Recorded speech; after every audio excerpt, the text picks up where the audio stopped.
শাসক দলের ভুতুড়ে কাণ্ড, এক সভাপতি এক সদস্যকে দল থেকে বহিষ্কার করছে, আর আরেক সভাপতি বরণ করছেন সাংসদ বিধায়ক নয়। এবার বারুণীর স্নানের স্নানাঘাট নির্মাণে বহিরাগত কমলাক্ষ। আসলে কাছাড় বিজেপিতে ভুতুড়ে কাণ্ডই সংঘটিত হচ্ছে। মণ্ডল সভাপতি জৈনক এক সদস্যকে দল থেকে বহিষ্কার করেছেন, আর জেলা সভাপতি সেই বহিষ্কৃত সদস্যকে ফের বরণ করে নিলেন।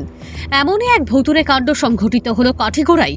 গত 18 জুলাই দলের সদ্য আগত নির্ঝর দাসকে তার দলবিরোধী ক্রিয়াকলাপ অর্থাৎ বিরোধী দলের এক জনপ্রতিনিধিকে লাফালাফি করে দলের নীতি নির্দেশিকাকে অবমাননা করার দায়ে দল থেকে বহিষ্কার করেছিলেন কাঠিগড়া মণ্ডল সভাপতি বিশালাক্ষ দেব। কিন্তু আশ্চর্যজনকভাবে মণ্ডল সভাপতির এই বহিষ্কারের নির্দেশকে কার্যত নস্যাৎ করে জেলা সভাপতি বিমলেন্দু রায় মণ্ডল সভাপতির নির্দেশকে অসাংবিধানিক আখ্যায়িত করে ফের বহিষ্কৃত নির্ঝর দাসকে পুনর্বহলের নির্দেশ দেন গত শনিবার। এতে কাঠিগড়া জুড়ে সমালোচনার ঝড় বইছে। এদিকে যে উত্তর করিমগঞ্জের বিধায়ক কমলাক্ষ দে পুরকায়স্থকে নিয়ে কাঠিগড়ার গেরুয়া শিবিরে ক্ষোভের পারদ চড়ছে, সেই কমলাক্ষবাবু রবিবার ফের কাঠিগড়া চষে বেড়ান। বহিষ্কৃত নির্ঝর দাস সহ তার ছায়াসঙ্গী কজনকে নিয়ে কাঠিগড়ার বারুণী ময়দানে স্নানাঘাট সহ কাঠিগড়ার বিভিন্ন স্থানে বেশ কয়েকটি প্রকল্পের স্থান পরিদর্শন করে যান।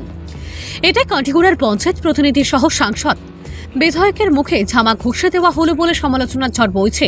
কারণ দীর্ঘদিন থেকে কাঠিগড়ার ঐতিহ্য বহন করে চলেছে কাঠিগড়ার বারুণী মেলা। যে বারুণী স্নানকে কেন্দ্র করে এই মেলা থেকে প্রতি বছর লক্ষ লক্ষ টাকা সরকারি কোষাগারে জমা হলেও রহস্যজনকভাবে আজ অবধি সেই পুণ্যার্থীদের স্নান পর্বের সুবিধার্থে স্নানঘাট নির্মাণের প্রয়োজনীয়তা মনে করেননি মেলা কমিটি।